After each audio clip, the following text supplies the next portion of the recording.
Quilt people, welcome to Impossible Patterning.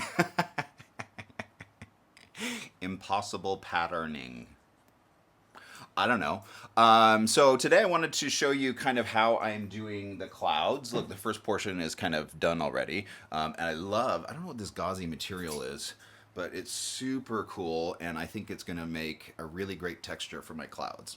So I have, right, all of these exterior clouds to make that frame the sky web.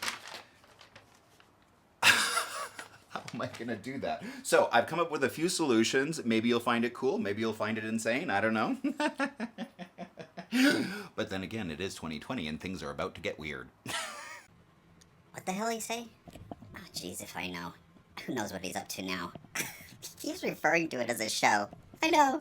It's ridiculous. Guys, shut up. He's got his baton out again.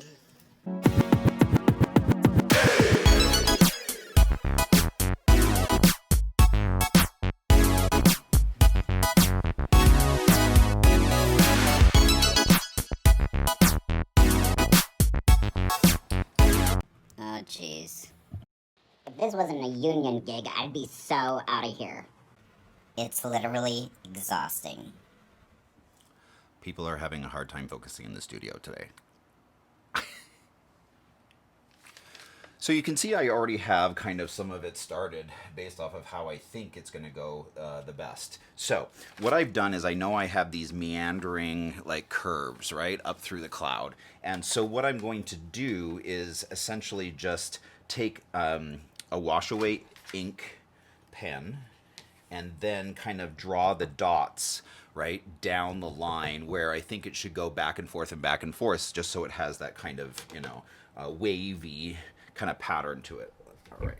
So I have those dots already drawn out. I'm hoping you can see them on here, but they just go right back and forth, and then they arch over this way, creating essentially the top. So you're looking at it upside down, right? So essentially you're creating the top of the archway of the clouds, okay? So I'm just gonna continue with this by folding it where the dots are, right? Just folding it down so those dots are just covered, and just keep taking my starch, right? And adding starch to the edge here, and then using my little craft iron, Oliso, and then kind of ironing that down, right? So you can see how that's working here, right? Now I have a nice kind of stiff edge here where the starch has already taken place. And then once I get it done and I'm satisfied with it, then I'll pin it into place. Then, once I have it pinned into place, right, I'm going to go all the way up like this, just moving it back and forth, starch, iron, all the way up and across. Here's the bottom quadrant, right, essentially from here up to where it tucks down behind the branch, okay? So I have gone through, and you can see I've created this wavy edge, right, by doing that kind of technique, and then I sewn it down, right, just along the edge as I take the pins out to retain its shape, right, on the edge, but then also that starch really helps give it a nice clean edge so that when I go and sew it down, it'll retain that. But don't you love this fabric? Oh my gosh, I just think it's so cool for kind of a wavy cloud look, and I think it's going to look great. Okay. Hello.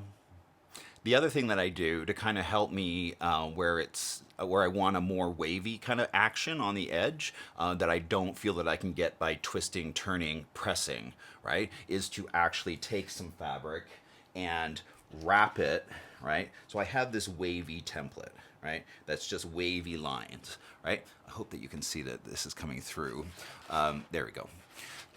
So I just created this, and so then what I'll do to get a more precise edge is take the fabric. Oh, look at this spider.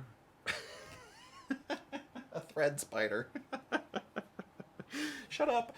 Okay, then I'll take this and I'll actually pull the fabric back over here. And what that does is when I pull the fabric back over here, let me actually show you. I'll grab a piece of fabric. Hold on. Okay, so what am I doing?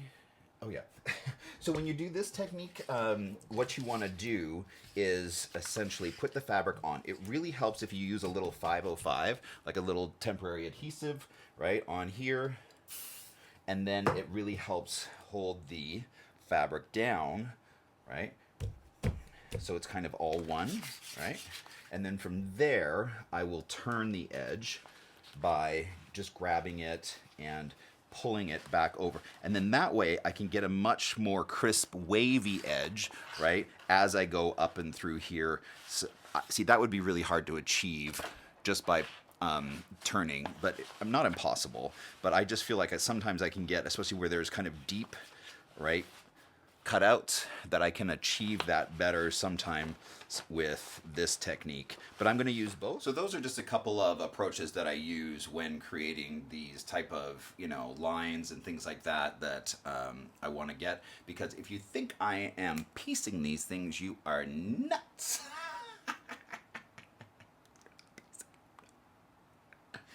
So that's kind of what I'm doing here. The clouds are going to be on repeat 3 or 4 times. This, right? So I have the light gray, the medium gray, darker gray, and darkest gray, right? So they have 4 different colors of this that I'm going to be creating this archway with, all of which I'm going to be using one of these techniques depending on how much, you know, curve I want it, whether I can do it by hand turning and pressing, or whether I'm going to do it on more of a plastic template where I wrap the plastic, pull it tight, right, so I can get those really deep grooves into it, which would be really hard by turning and pressing. Okay, so that's what I'm doing today. I hope that you think that is cool. If you have another approach for doing this type of thing, I'd love to hear about it. I certainly don't know everything. I barely know what I'm doing. But that's what we're looking at today. Hope you have a fabulous day. As always, you can reach me at quiltingcowboy@gmail.com. Send me an email. Let me know what you're up to. Or else just head to my website. You can always leave me a message there. If you're watching this on YouTube, please hit that subscribe button. That would really help me out. And I will talk to you soon. Bye.